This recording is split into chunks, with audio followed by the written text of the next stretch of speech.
रक्षालुना एक flood prone area है। इस जगह पे आप रह के आपने फिर पढ़ाई की, कैसे किया? If you'll see the area, it is almost disconnected. कितने टाइम आपने फैमिली बिजनेस में इन्वॉल्व रहे हैं? 1.5 year I was involved into the family business. Prelims देना था, किस वजह से नहीं दे पाए थे? In 23 I gave my UPSC prelims. In 24 I did not appear. क्या आप अच्छे इंजीनियर हो? It is for the field to decide. अभी तक का स्टेट सर्विसेज का सफर आपका रहा है, They should take the risk. क्यों सिविल सर्विसेज आप करना चाहते हो? He was like, you will have to take the permission from the department. Basically आप वो कंट्रोल चाहते हो, I want to facilitate the people. Luck जैसा कोई चीज हो कि जो इसमें हेल्प करे आपको। उन 300 में वो 75 बच्चे कौन से जाएं? अपना फील्ड का सब्जेक्ट हो, क्या चीजें दिमाग में रखते हो उनको चूज करना चाहिए। So you have to read, revise and apply. Hello everyone, my name is Wesley Butt. Welcome back to another episode of Exceptional Journey by Wes. आज वापस हम आपके पास एक ऐसे इंसान को लेके आए हैं जो जिनसे मैं पर्सनली कनेक्ट करता हूँ। वो इसलिए करता हूँ क्योंकि ये उसी जगह से जहाँ से मैं बिलोंग करता हूँ। आज जिन ऑफिसर की मैं बात कर रहा हूँ, इन्होंने स्टेट सर्विसेज क्वालिफाई किया है विद रैंक 30th, और ये एक ऐसी जगह से आए हैं जो बहुत चैलेंजिंग है, और इनकी पूरी स्ट्रगल हम आप तक पहुंचाएंगे। और इन्होंने क्या क्या तरीके से, इन्होंने कौन सा ऑप्शनल लिया है, किस तरह इन्होंने तैयारी की है, क्या जर्नी इनकी रही है, बैकग्राउंड क्या रहा है, एजुकेशन बैकग्राउंड क्या रहा है, वो सारी चीज़ें हम आप तक पहुंचाएंगे। मैं जिनकी बात कर रहा हूँ उनका नाम दानिश हुसैन है। Welcome Danish to my podcast. Thank you sir for inviting me to your podcast. Danish, मैं सबसे पहले आपसे पूछना चाहता हूँ कि आप बेसिकली अपने बारे में बताएं कि आप कहाँ के रहने वाले हैं, कैसे आपने ये जर्नी स्टार्ट की, और एजुकेशनल बैकग्राउंड क्या रहा है आपका? Sir, basically, I belong to an area which is called Rakshalna. It lies in district Badgaon of Jammu and Kashmir. So, my basic education has been around that area. There's an adjacent area to our area which is called Pampur, the saffron town. Right. So, my basic education has been from there, a school called Delhi Modern Public School. I did my basic schooling from there. And I was in the community school also initially. There is one school called Muslim Public School, particularly in that village, Okay. which is located there. So I was studying there particularly. And after that, I came out of there and came here in Jammu. And here I did my 11th and 12th from JP World, which is located in Channi. JP World School in JP Jammu. World School in Okay. Jammu, yes. So after that, I pursued my graduation in electrical engineering. And later I appeared in graduate aptitude test for engineering and got all India rank of 1200, and got call letters from the different IITs, and which included the IIT Mumbai for the research assistant program. And later I did not pursue that, and I went to NIT Srinagar for around 6 months. Okay. And then later discussed it with my friends and all. So one night we were just staying and talking about the different aspects of the governance and all. And basically that period was of the lockdown period. And we were staying, basically NIT Srinagar is a residential campus, if you know Right. that. So we were staying there, and we were talking about the different aspects of the governance, the hurdles we face, and how important role governance plays Right. in a common person's life. We're discussing about all that, and next day I called my father, okay, I am leaving the masters and I'll be pursuing now the civil services. And he was quite confident of it. Basically, before that, my father used to say, "Ki, yaar, prepare for the civil services. Engineering karke bhi there is no scope in the J&K." And basically, my direction was towards the research. I wanted to do the research. I would have done my masters and later my PhDs, and I would have went into the research. But seeing the impact of the governance, and if you know, during the COVID, the important role governance played. Right. For example, the facilities in the hospitals, and in particularly during the lockdown, there was also internet lockdown in the J&K. बिल्कुल बिल्कुल। And facilitating the communication, that governance, what it did, what impact it had. So later I decided that I am quitting my masters and will be pursuing for the civil services. आपने basically preparation से पहले ऐसा decision लिया, पहला कि आपका selection IIT Bombay में हुआ था। One, it is actually a very big decision in anybody's life, especially in that particular age. Two कि आपने इस लॉकडाउन का जो फेज था उसके बीच में आप एनआईटी श्रीनगर चले गए और एनआईटी श्रीनगर में आपने अपनी इंजीनियरिंग स्टार्ट की और उसके बीच में ही आपने वो डिसीजन ले लिया कि आपने वो छोड़ना और आपने यूपीएससी स्टेट सर्विसेज की प्रिपरेशन करनी है। बड़ा डिसीजन था। मैं बोल इसलिए रहा हूँ क्योंकि आप ऐसे एक पर्टिकुलर फील्ड की तरफ प्रिपरेशन की तरफ जा रहे थे जो बहुत इजी डिसीजन नहीं है। इसमें यूपीएससी या स्टेट सर्विसेज की प्रिपरेशन यूजुअली अगर इंसान करे तो बहुत सोच समझ के करता है, इसके क्योंकि सारे बच्चे डर के करते हैं ये कि एक बार इसमें चले गए होना ना होना कोई गारंटीड चीज़ है नहीं। तो आईआईटी बॉम्बे छोड़ना, एनआईटी श्रीनगर में अपना जो है ग्रेजुएशन छोड़ देना, ऐसा डिसीजन किस तरह लिया आपने?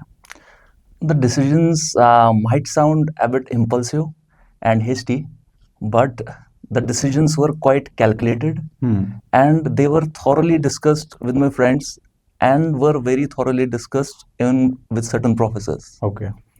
Seeing the potential I had and seeing the efforts I could put in, the hard work I could put in, the decisions were not taken overnight. Oh. There was basically a process.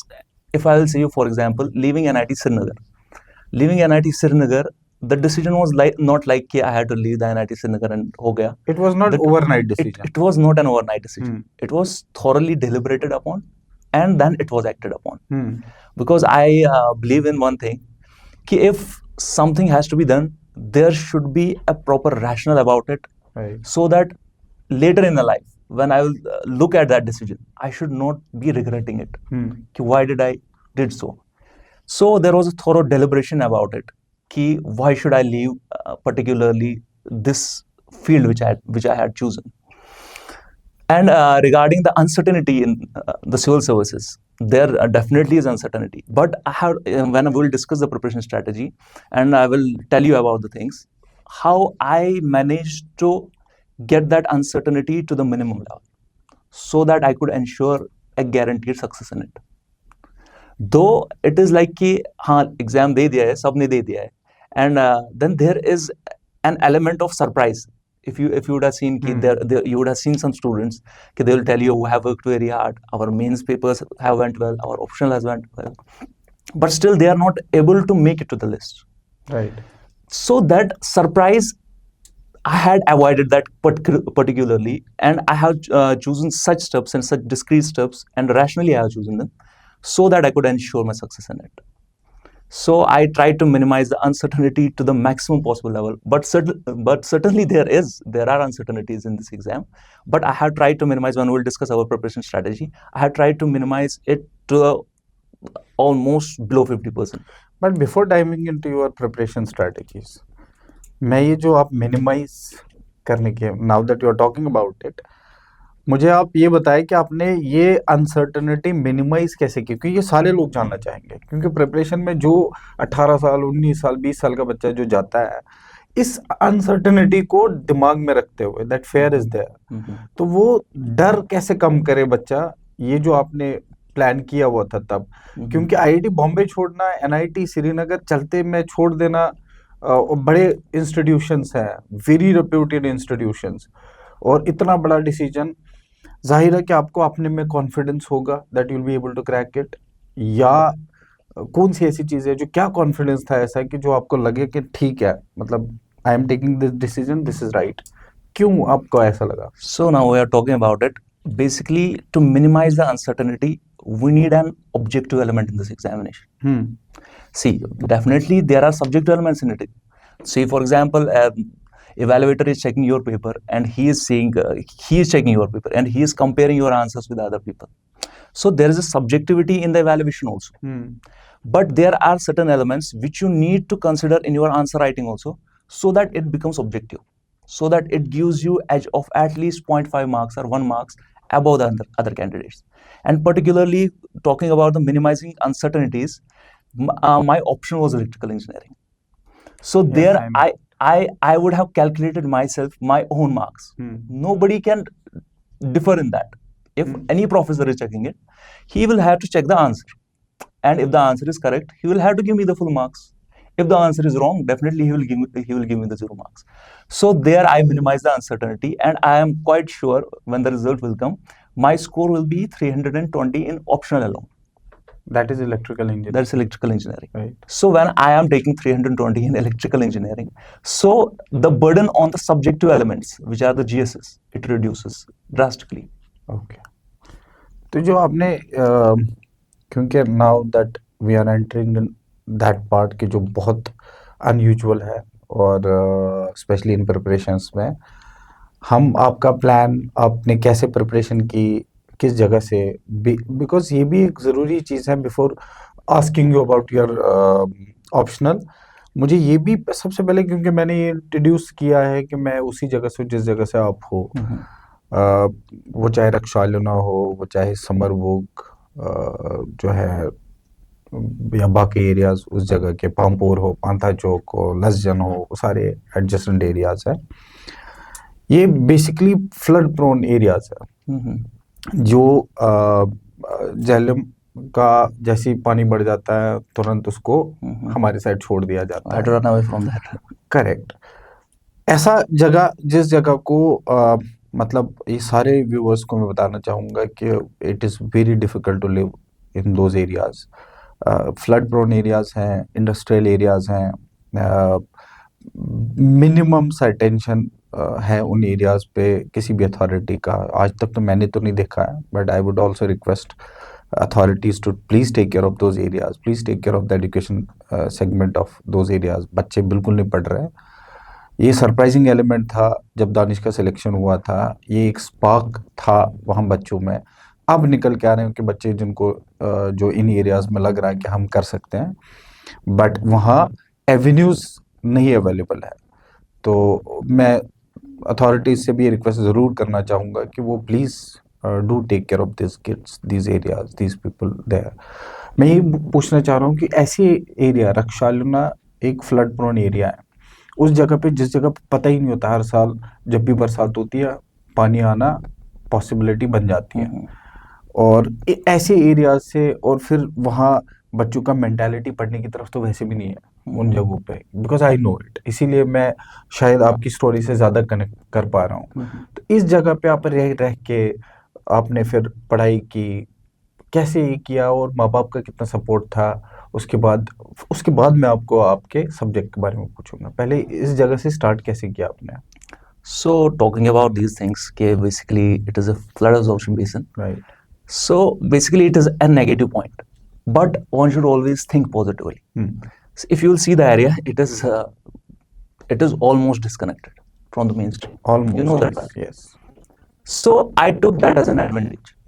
See, when we are disconnected, we are in isolation and preparing. You could increase your efficiency much more than if you are in the cities and connected with the people and using other social medias and all that. So I took this as my advantage. Ki I am in an area where I do not have the facilities basically. Just I got the books which are recommended books and all. So read them thoroughly.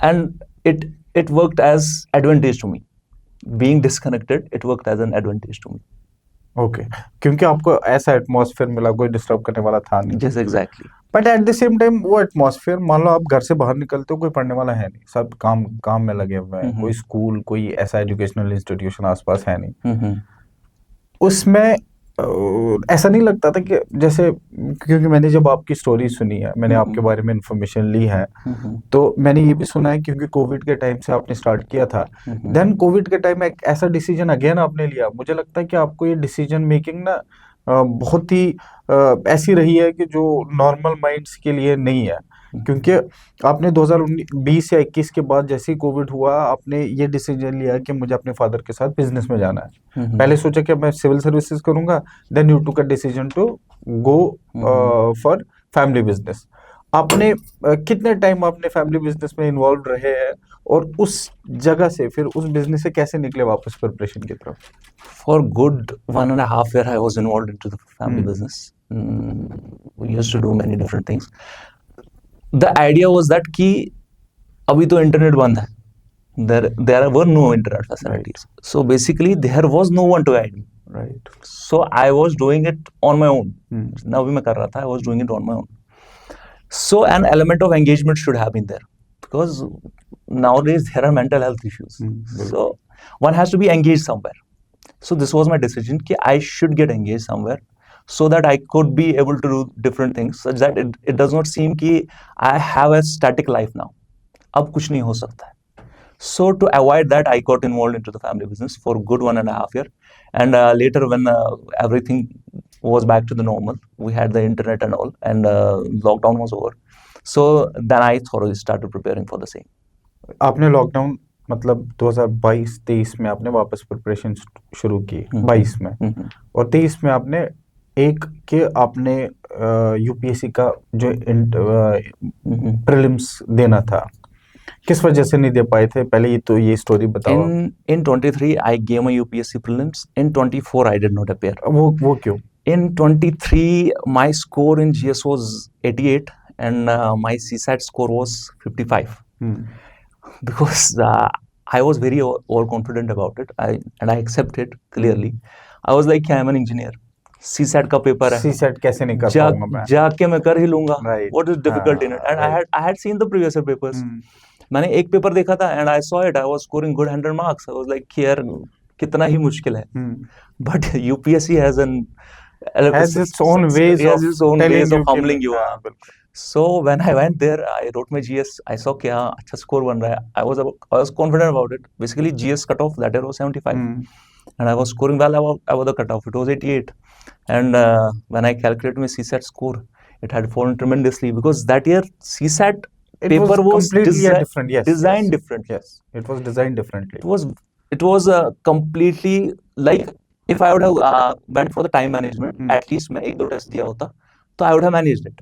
But I was overconfident about it. So my CSAT score was 55. So I was out of it. तो फिर 24. So basically, तो मेरा ये था अब कि UPSC surprises you in its own way. बिल्कुल. So better get a backup first. Right. So I tried first, then for the JKS.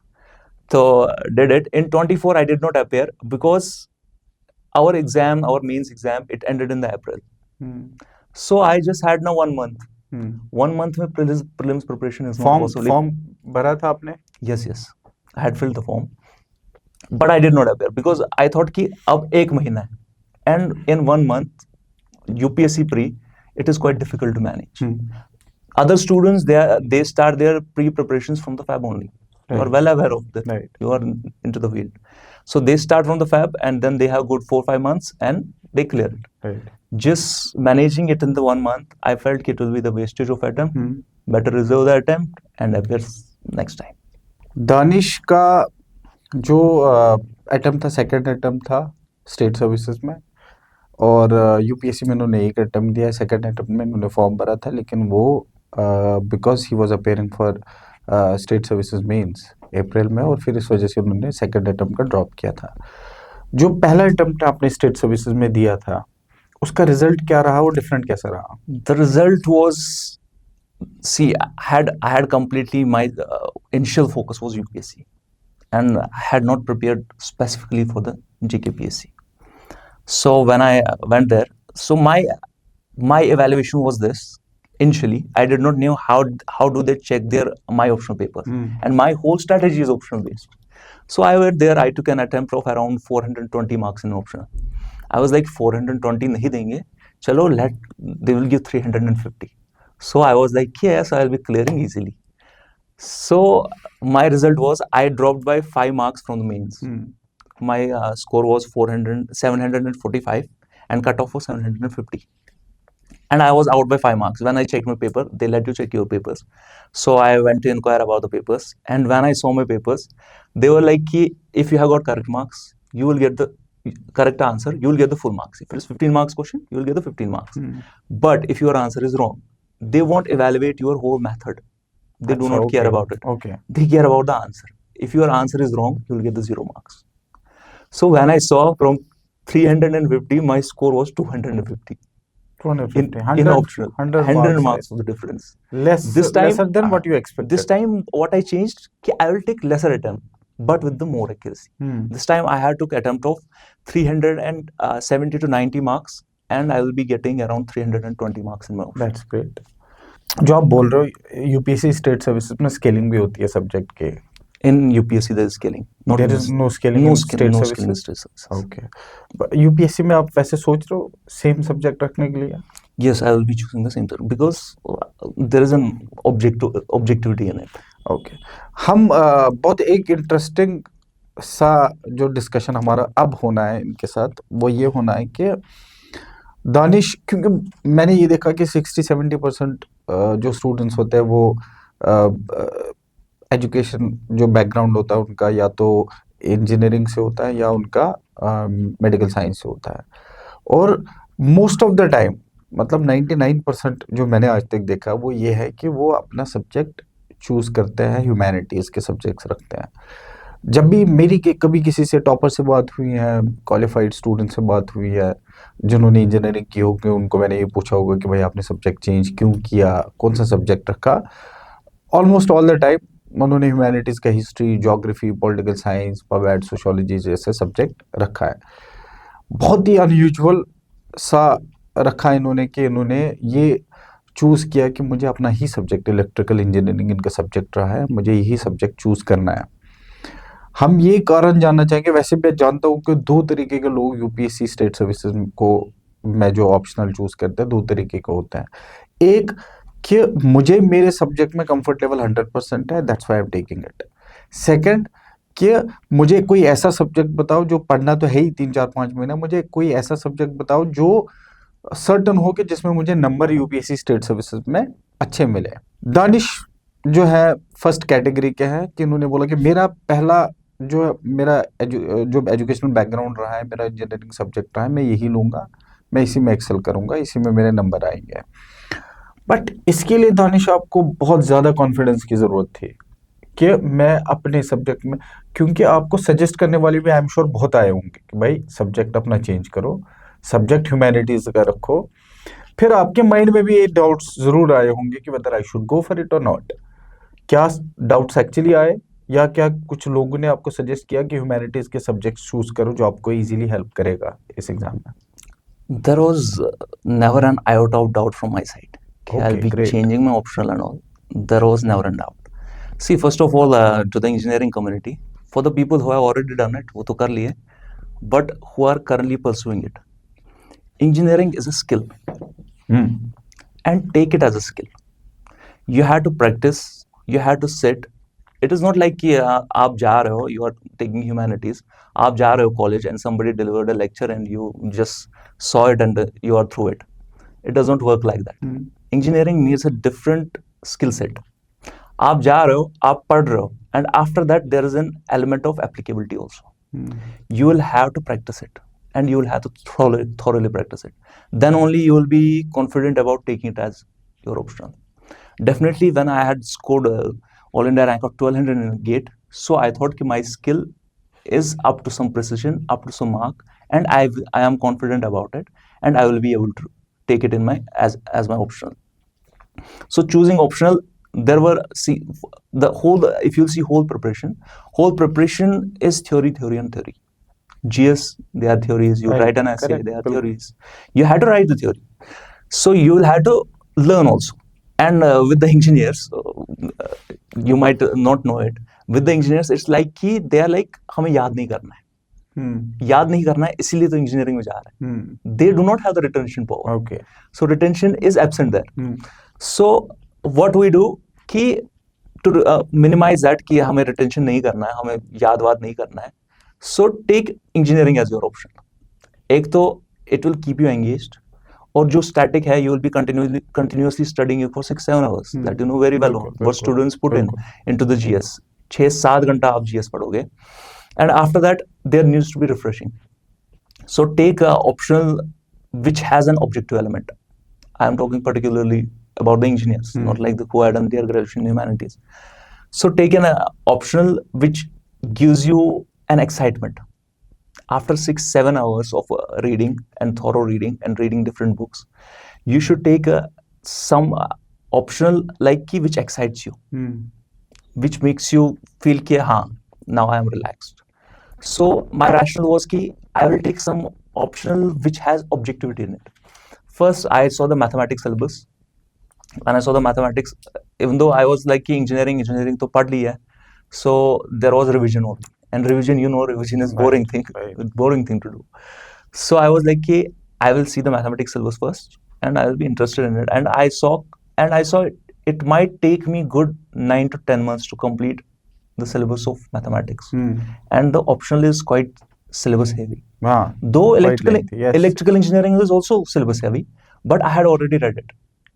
In electrical engineering, we are having 14 subjects to prepare. So among the 14, I had already prepared around 10 subjects. I had already prepared. So I had to prepare just 4 more. In mathematics, I had to go completely in opposite direction. I had to prepare every topic from the basics. Right. So I decided ki better to take this into the calculation and just prepare 4 more subjects instead of preparing new topics, 15, 16 new topics. So this was my rationale behind taking my option. Okay, great.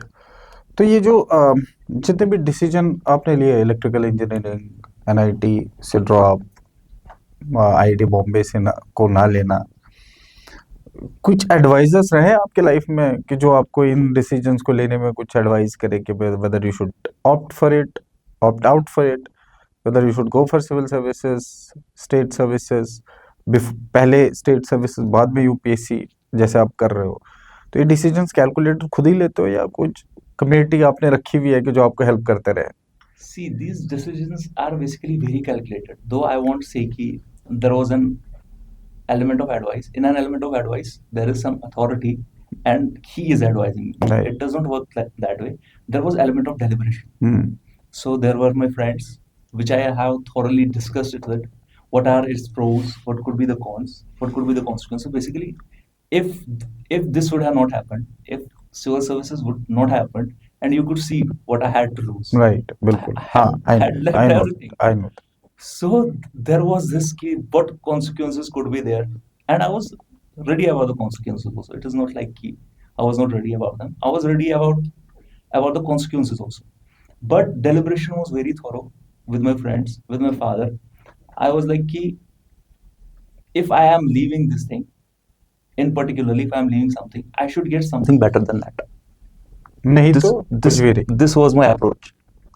Otherwise फिर तो कुछ भी नहीं रहता. दानिश ने या decision लिया है, मुझे नहीं पता कि आप बताओगे कि ये ठीक जनरली बच्चों के लिए, स्टूडेंट्स के लिए ठीक रहेगा कि नहीं.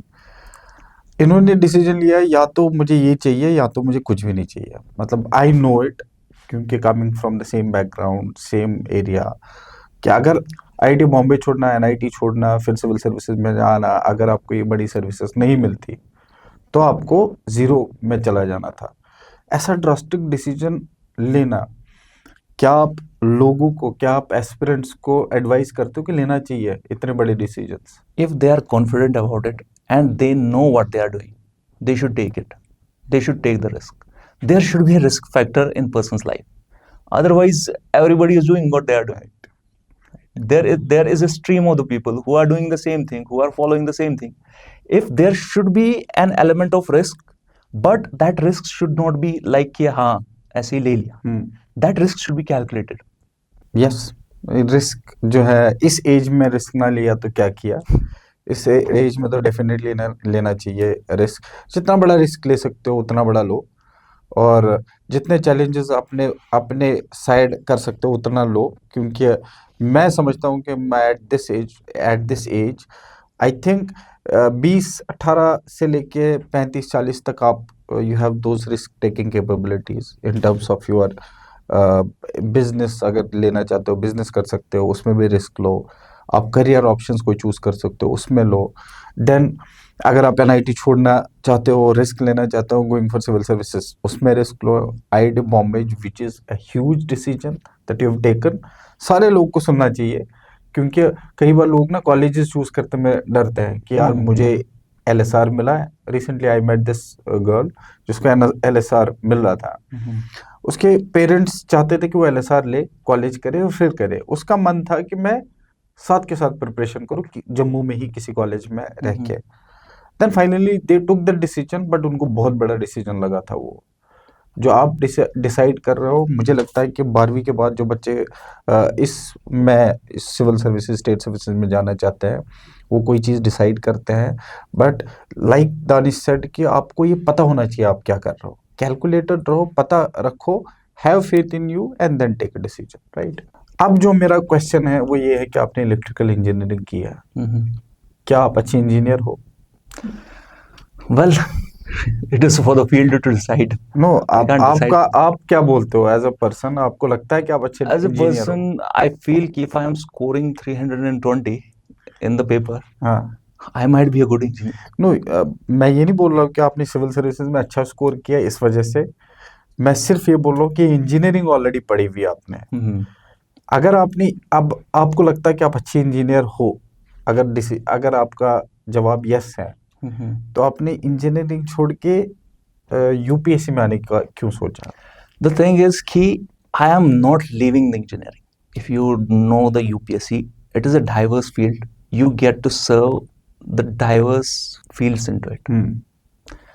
There might be a point in time where I would be serving the PDD department of the J&K, where good engineers are needed, and I will be knowing what the engineers are doing. So basically, choosing the same optional, and I won't consider it leaving my own field. I am still into it, and I am still in touch with my subjects, and definitely, as an rational person, these things will help me in the. There is a data-driven decision making basically in the governance. These things will help me in the governance. It is not leaving; it is just supplementing. Okay, you are saying that you are a good engineer and you will implement your skills there in Into the civil field. services. Yes. क्यों civil services आप करना चाहते हो? Civil services ही क्यों? बाकी भी तो fields है। See, why the civil services? I have already answered this question in the very beginning because I saw the kind of impact that the governance has in a common person's life. As an engineer, though there is an impact, but it is not that tremendous. As a civil servant, you influence the entire society. You take a leadership role into it. नहीं, that is fine, but कोई ऐसा particular incident, कोई ऐसी चीज जिसकी वजह से आपको ये ड्राइव मिला अंदर से कि नहीं, आई शुड डू इट, किसी को देख के, सर्विसेज का चार्म देख के, अथॉरिटी देख I'll के? give an example to it. I was in NIT Srinagar in my hostel. So I had to give a test. For the gate only, though, I had to give the test. So I went, and internet facilities were quite restricted those days. And I had to give the test, and I asked my HOD, can I give the test? He was like, you will have to take the permission from the department. Okay, So this basic statement from him, it influenced me a lot. I was like, being an engineer also, what decision will I be able to take? Is it up to me to use the internet service at this particular time? Right. That is what impact governance has. If they want to control, they could control everything. If they want to liberalize, they could liberalize तो everything. Basically आप वो control चाहते हो? No, I do not want the control. I want to facilitate the people. बहुत सारी बातें हमने दानिश से की हैं और बहुत सारी बातें भी करनी बाकी हैं। हम सबसे ज़्यादा इम्पोर्टेंट जो मेरे लिए ये बनता है दानिश का, क्योंकि उन्होंने इंजीनियरिंग सब्जेक्ट लिया हुआ है स्टेट सर्विसेज को क्लियर करने में, और मैं दानिश से ये पूछना चाहूँगा कि आपका, क्योंकि मेरे पास एकेडमी में बहुत सारे बच्चे आते हैं, मैक्सिमम बच्चे इंजीनियरिंग बैकग्राउंड से होते हैं और साइंस बैकग्राउंड से होता है। वो कुछ हद तक डरते हैं क्योंकि स्कोरिंग नहीं लगता लोगों को कि इंजीनियरिंग सब्जेक्ट्स में स्कोर नहीं अच्छा होता है, इस वजह से मुझे दूसरे फील्ड सब्जेक्ट में स्विच करना होता है। मैं चाहूँगा कि आप व्यूवर्स को, एस्पिरेंट्स को एडवाइस करो और उनको कौन सी चीज़ें दिमाग में रखते हुए एक सब्जेक्ट, पर्टिकुलरली वो सब्जेक्ट जो उनका अपना फील्ड का सब्जेक्ट हो, क्या चीज़ें दिमाग में रखते हुए उनको चूज़ करना चाहिए? फर्स्ट ऑफ ऑल उन स्टूडेंट्स के लिए इन पर्टिकुलर, सी अगर आप कोई नया सब्जेक्ट लेते हो ना, you will have to put good around 6 to 7 months. If you are taking the lightest option, for example, anthropology, you will have to put in 6-7 months into the studies, just basic reading, Right. and after that the revisions and all. It will take you around a good 1 year right. to do it पहले से, a new subject. Better to take a subject which you have already studied for the 4 years. You have already put in the efforts. आप उसमें different semesters में different subjects पढ़े हो. You have put in the efforts, and maximum of the things are done. You have already read it. Now the lacking part is कि पहले if you want to take the engineering as your option, सबसे पहले तो go to the previous year questions and see them and see how they frame the questions. There are definitely no theoretical questions in it. होगा तो it will be 1 hour, 2 hour, 3 theoretical questions. The whole paper is based on your numerical abilities, how good your numerical tendencies are. You are an engineer, you need to be good at it. That's why I have chosen your engineering as your subjects. See to it, go to the previous year questions, just solve the questions. आप बस देखो, अभी accuracy की कोई बात नहीं है. Just see the questions if you are able to tackle them. If you are able to tackle both the papers, paper A and B, there are 2 papers, paper A and B. If you are able to tackle good around 100 without the revision, if you are able to tackle 100 plus marks in both the subjects, that could be improved later in your revision and all. If you are able to do that, just take it as your option, because there is very high subjectivity. Okay. आपको फिर element of surprise जो है, which comes into the result, last में फिर पता चलता है. There are basically my friends who were quite confident in their subjects. They had to they are objective. Basically, there are subjective options like anthropology and all. They had taken them as their option, and they were quite surprised with the result, because there is element of subjectivity. आप evaluator को कहाँ जाके ढूंढोगे? Evaluator से थोड़ी अपनी ये बताओगे कि मैंने ये किया ऐसे किया है. In the engineering option, you have to put the formula. You have to put the formula, take a method, and get an answer. Right. There is element of objectivity. आप ये कर सकते हो, और आपको ये नहीं होगा कि बाद में आपको ऐसा लगे कि अरे यार ये रिजल्ट कैसे आ गया. आप सरप्राइज नहीं होगे. आप बाद में ये नहीं बोलोगे मैं एक्सपेक्ट नहीं कर रहा था लिस्ट में. ऐसा नहीं होगा आपके साथ. आपका एक कैलकुलेटेड होगा. आपका 300 प्लस स्कोर बनाना है आपका ऑप्शन में, and then you have to take your GSS. वो साथ में पढ़ते रहो. This is for that. जितने भी मेरे पास गेस्ट आए हैं, जितने भी वो रैंक 1, रैंक 3 या जितने भी गेस्ट मेरे पास आए, मैंने सारे लोगों को पूछा है कि उनका do they believe in destiny, कि डेस्टिनी पे बिलीव करते हैं. इन एग्जाम्स में लक का कोई ऐसा साथ होता है कि जो इसमें लकी रहा मैं इस वजह से हुआ, इसमें लकी नहीं, अनलकी रहा मैं इस वजह से नहीं हुआ. तो आपका क्या कहना है कि इसमें इस तरह कोई चीज़ होती है कि लक जैसा कोई चीज़ हो कि जो इसमें हेल्प करे आपको? Luck as an element, we could say it like this, कि for instance there are 50,000 students preparing, for instance, and in that 50,000 students, say there are around 300-400 students. I am talking particularly about the JKPSC, and who are quite serious and who have put efforts equally. And now the posts are just 75. 300 serious candidates and posts are just 75. There could be an element of luck, जिसकी हम back stage बात कर रहे थे. That could be an element of luck. Right. कि वो उन 300 में वो 75 बच्चे कौन से जाएंगे. There could be an element of luck. Right. Otherwise, I believe in a very rational approach, as I have repeatedly talked in this podcast. Minimize the uncertainties in this exam. आपको अगर आंसर राइटिंग भी करनी है ना, you have to put an answer onto the paper. एक ऐसा element डालो उसमें, अपना एक एलिमेंट ऐसा डालो which will ensure you at least 1 marks edge, so that luck factor minimizes. Otherwise, luck there is definitely, because I am telling you कि 300 serious candidates and just 75 posts. Right. So there could be an element of luck factor there, definitely. तो आपकी journey में मुझे पहले तो मैं ये पूछना चाहूँगा कि आपको क्या इस एग्जामिनेशन में कौन सी ऐसी चीज़ें हैं जो बच्चों को आप बताना चाहते हो कि ये इंग्रेडिएंट्स, बेसिक इंग्रेडिएंट्स है जो आपको इस एग्ज़ाम में क्वालिफाई करने में डेफिनेट हेल्प करेंगे? ऐसे 2-3 चीज़ें आप बताओ कि उन पे, उन बच्चों को किन चीज़ों पे, अगर है डेवलप्ड है तो उन पे कैसे काम करें, अगर नहीं है तो कौन सी चीज़ें उनको डेवलप करनी चाहिए? See, my approach towards this exam has been this: RRA, read, revise, and apply. If you are missing any of these, if you do not read, you are already out. Right. If you miss the revision, you are out. If you miss the applicability part, you are out. You have to focus on these things. See, for instance, I will tell you an example.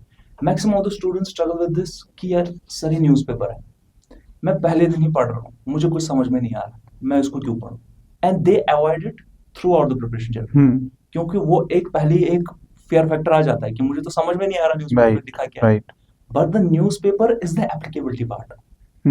If you're for instance you are taking your polity subject and you have read somewhere about the government, role of the government, powers of the government, repeatedly there are news reports in the newspaper like Tamil Nadu government conflict with the state, Punjab government conflict with the state. These are applicability parts. जब आप answer भी लिखोगे ना तो you will have to put these applicability parts in your answer. If there is an example of Tamil Nadu government, put it into your answer. That applicability part of the students is missing. I feel it somewhere. They do not, and in the applicability part there are tests also. So what this person does? He reads, he revises, and he keeps on revising. ऐसा भी नहीं करना. You have to not overdo it. You have to give equal importance to each element, to reading, to revision, and to applicability. If you are through this, आधे लोग क्या करते हैं? They read, they don't revise. There is failure. Then they read, they revise, they don't apply. There is again failure. You will have to do these three things simultaneously. You will have to read, revise, and apply. Then only you can ensure your success into this exam. Great. ये तो read, revise and Revise and apply. Apply, ये read, revise and apply जिसको भी suit करता है अपनी preparation में. सबकी स्ट्रेटजीज डिफरेंट रहती है, तो जिसको भी सूट करता है वो डेफिनेटली इसको अप्लाई करे. एक ऑलरेडी एक सक्सेसफुल कैंडिडेट है जिनका रैंक 30th है स्टेट सर्विसेज में, and he is also preparing for UPSC, और जिसमें हम उम्मीद करें कि वो डेफिनेटली ऐसा इंसान, बहुत प्रैक्टिकली इन्होंने सारी चीज़ें बोली है कि जो बच्चों को 100% प्रैक्टिकलिटीज़ में हेल्प करेगी. अब मैं दानिश आपसे ये पूछना चाहता हूँ कि आप जो सिविल सर्विसेज की स्ट्रैटेजी जो भी रही है आपकी, वो आप इन सारे बच्चों के साथ, इन सारे व्यूअर्स के साथ शेयर करो कि आपकी क्या स्ट्रैटेजीज थ्रू आउट रही है. थोड़ा सा उनको एक्सप्लेन करें सो दैट ये बच्चों को हेल्प करे.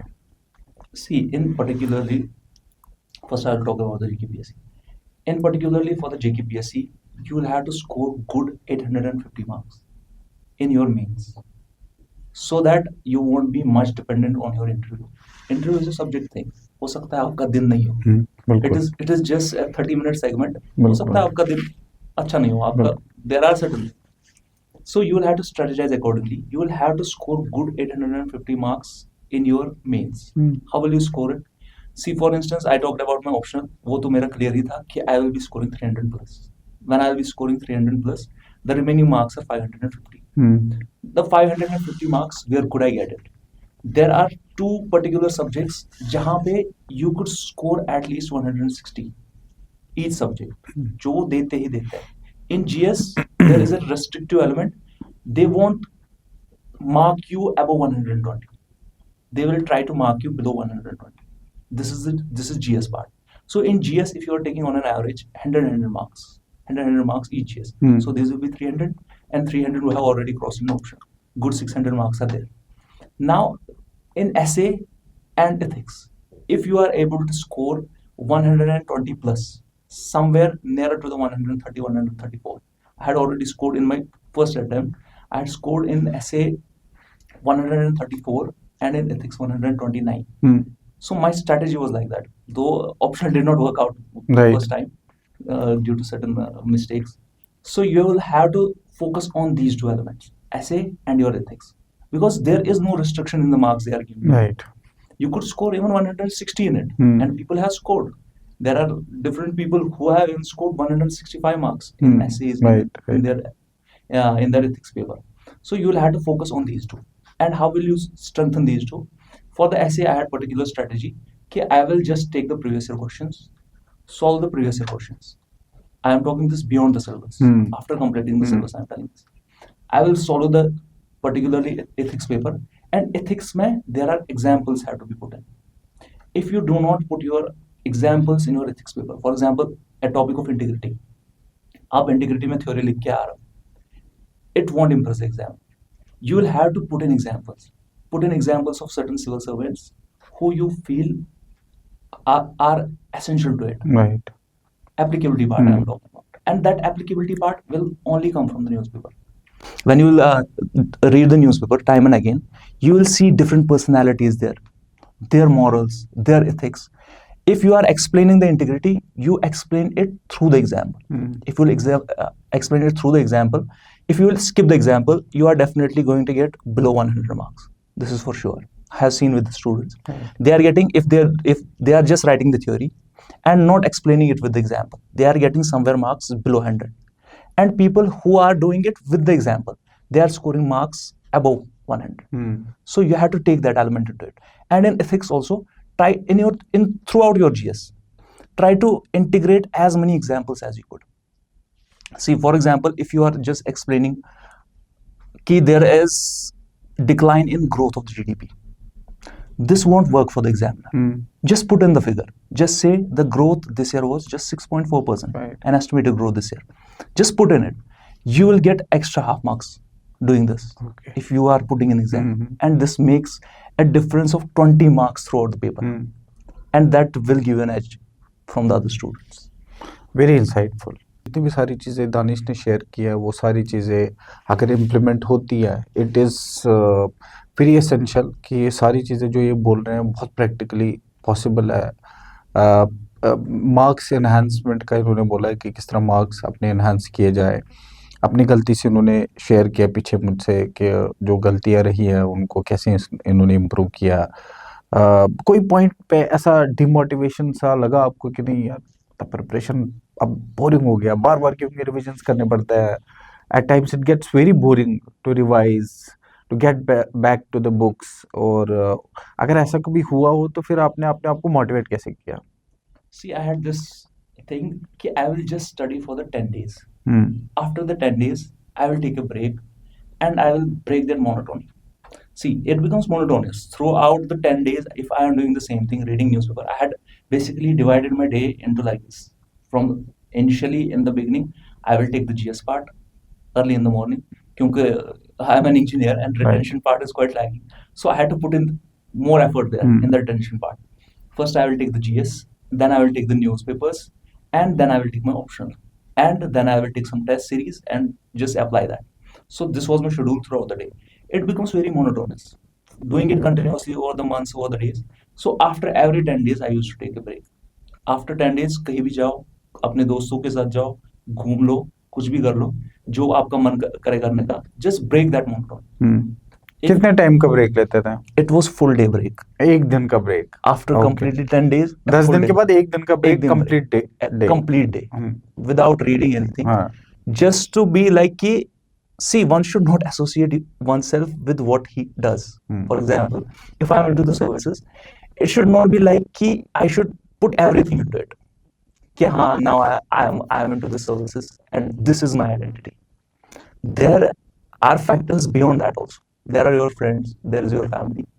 This was my approach towards breaking that thing which you said, which is that monotonous thing. I used to break it like that. इसलिए 10 दिन का ब्रेक, एक दिन का break and then start next day. Then start the next day fresh. हमने अब बात करी है आप जिस जगह के रहने वाले हैं. मैंने बोला कि वहाँ challenges, I am aware of those challenges. मैं उसी जगह से आया हूँ जिस जगह से आप आए हो.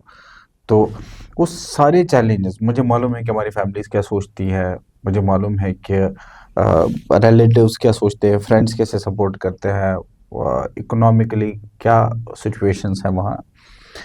इन सारी चीज़ों में सबसे पहले तो मैं आपसे ये पूछना चाहता हूँ कि आपकी फैमिली का कितना बड़ा रोल रहा है आपके प्रिपरेशन के लिए, और अगर फैमिली में सारे लोग नहीं, इन पर्टिकुलर कौन सा ऐसा शख्स है फैमिली में जिन्होंने आपको थ्रू आउट सपोर्ट किया? See, we talked about my decisions throughout this, right. and these were quite risky decisions. बिल्कुल.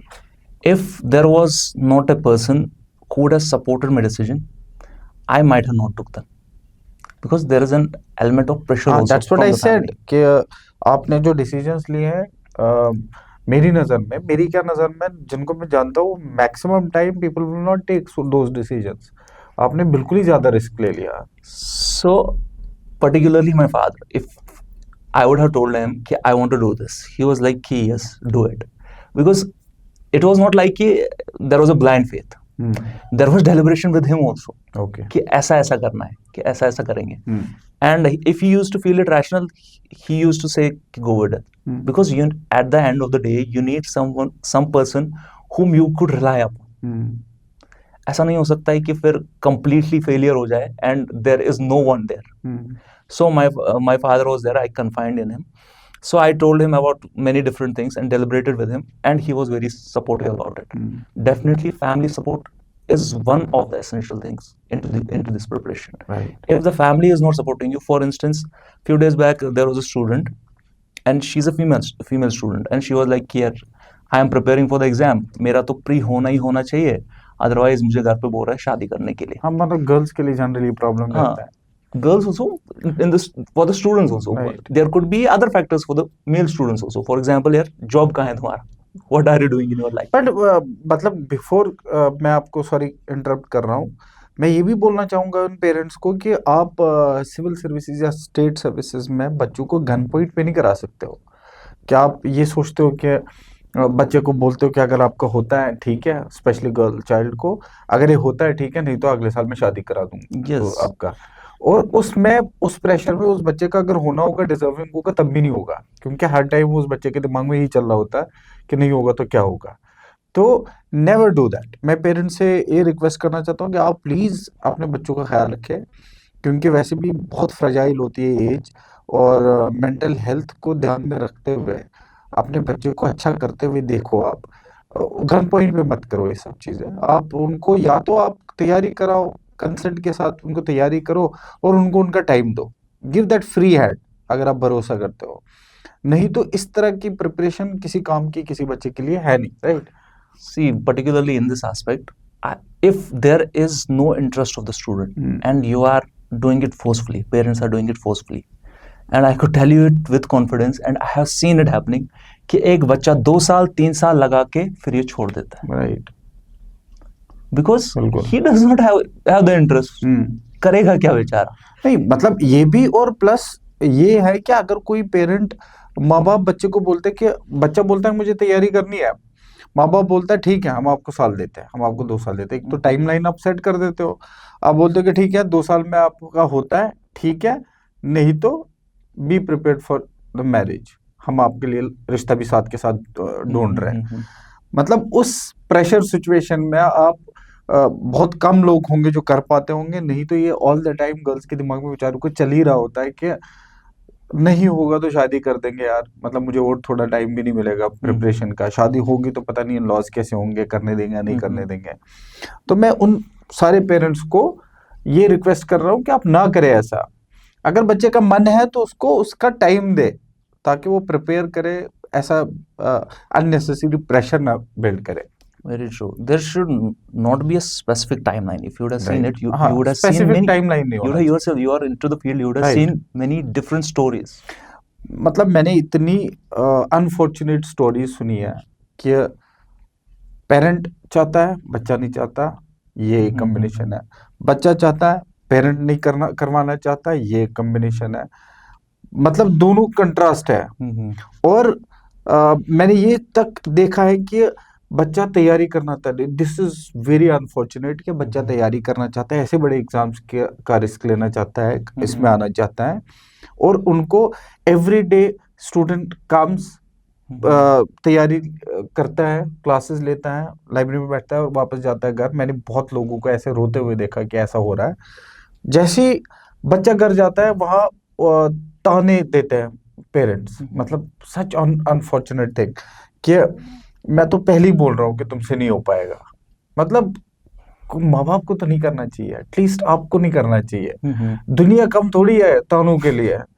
अपने घर में एक बच्चे को सिविल सर्विसेज स्टेट, पर्टिकुलरली क्योंकि मैं इस फील्ड से हूँ, हम ऐसी स्टोरीज ला रहे हैं, पर्टिकुलरली माँ बाप को, भाई बहन को जो उस घर में रह रहे हैं, सुकून का एक एटमॉस्फेयर एक बच्चे को होना जरूरी है इस एग्जामिनेशन में. तो आई एम श्योर आप अग्री कर रहे होंगे कि Yes, there should be a support system. There definitely needs to be a support system, because this preparation might take. There are unfortunate incidents where this preparation even takes somebody's 5 years of his life. Correct, बिल्कुल. He has put in 5 years of effort, and then a parent telling him कि तुमसे नहीं हो पाएगा. तुमसे नहीं हो पाएगा.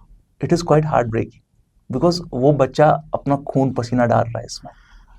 It is hard. It is quite hard. I've seen people doing it. I've seen students crying in front of me.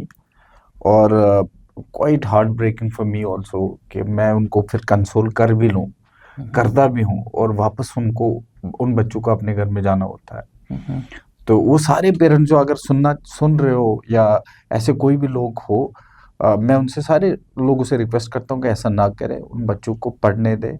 ये एक अच्छा ऐसा एग्जामिनेशन है, ऐसा जॉब है जो उनको हर तरीके से सिक्योर रखेगा.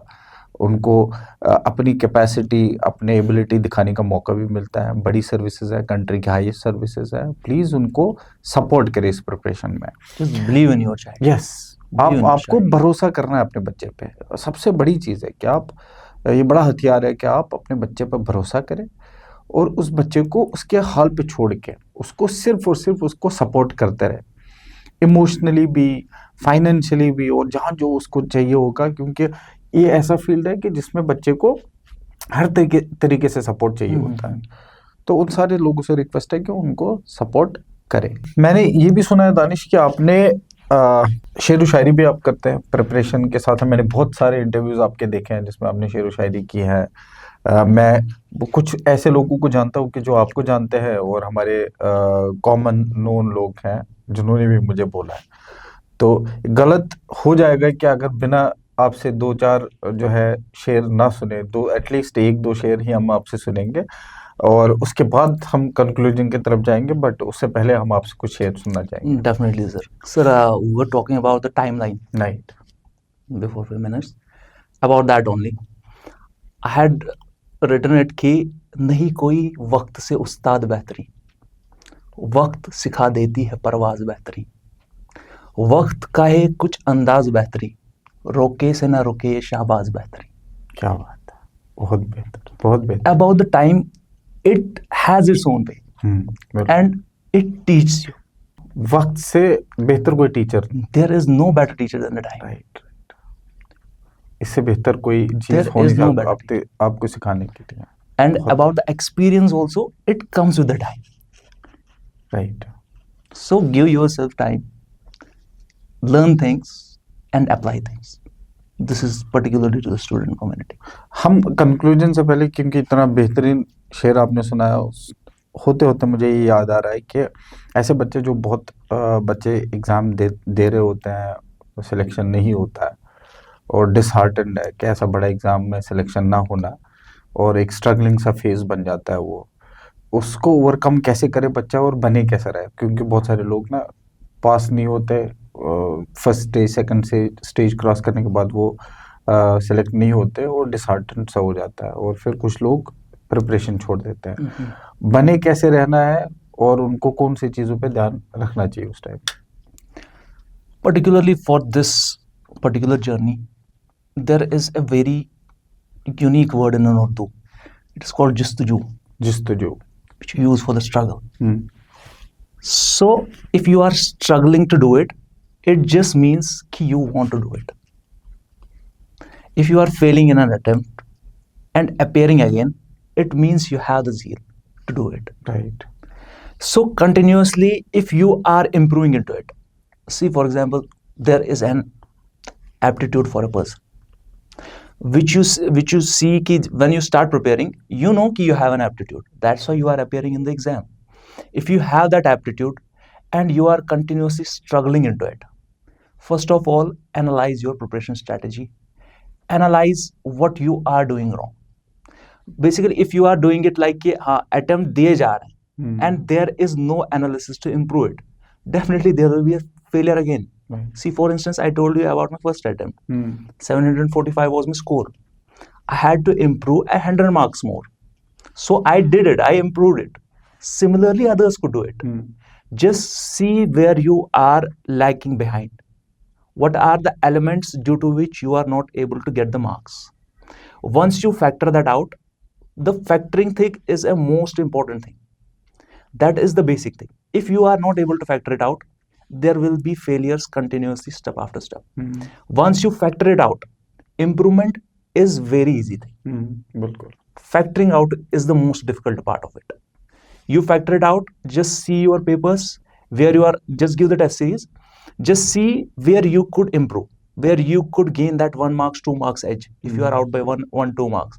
Even if, see, I was out by 100 marks, I did improve, I did get the 100 marks more. Right. So improving is very easy thing. Just factor out where you are lacking. This is for that. Great. तो अपना ये जो अभी तक का state services का सफर आपका रहा है, अगर एक वर्ड में बोला जाए इसको कंक्लूड करो, कैसे क्या बोलोगे आप? Again, the Journey same कैसी रही है? same word is jistaju, जिस्तजू, स्ट्रगलिंग रही है आपकी। struggle, and there should be a struggle definitely.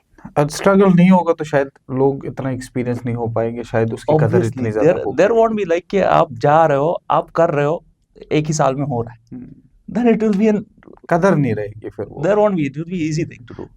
Before concluding this podcast, मैं सिर्फ ये चाहता हूँ कि मैं कुछ नाम भी बताना चाहूँगा ये हमारे एरियाज़ के, जिसमें रक्षालना आता है, शालना आता है, समरबुक, सीरबाग, पांपोर, पांथा चौक, लसजन, अथवाजन, पांद्रेटन, जो मेरे जहन में नाम आ रहे हैं, नवगाम, ये सारे ऐसे एरियाज़ हैं। फिर सुटसू, खंदा, छतरगाम, ऐसे जो सारे एरियाज़ हैं, इन सारे एरियाज़ में आप एक इंस्पिरेशन बने हुए, पर्टिकुलरली इन एरियाज़ में बहुत सारे लोगों तक, क्योंकि ये आपकी जर्नी नहीं है। आप बहुत घर पे आप पढ़ते रहे, रिजल्ट आया, फिर आप दोबारा से प्रिपरेशन करने लगे, विच आई नो बहुत सारे लोग नहीं जानते हैं। बहुत सारे लोगों के लिए तो आपने एक पड़ाव क्रॉस कर लिया, दिस इज़ फाइनल, कि अब आप इंजॉय कर रहे होंगे, लाइफ आपका मस्त चल रहा होगा एग्जामिनेशन पास करने के बाद, क्योंकि आपको केपीएस मिल रहा होगा होपफुली। तो क्योंकि स्ट्रगल आपका ख़त्म हुआ नहीं है, और ये सारे पेरेंट्स, इन सारे एरियाज़ में पेरेंट्स सुन रहे होंगे, बच्चे सुन रहे होंगे, जो आपको सुन रहे होंगे, स्ट्रगल आपको मालूम है, मुझे मालूम है, इन सारे व्यूअर्स को मालूम है जो हमें सुन रहे होंगे। इनको बेसिक से माँ बाप को कैसे उनको हेल्प करनी चाहिए बच्चों को, और बच्चों को बेसिक से इन स्टेट सर्विसेज या यूपीएससी की तैयारी का स्टार्ट कैसे करना चाहिए?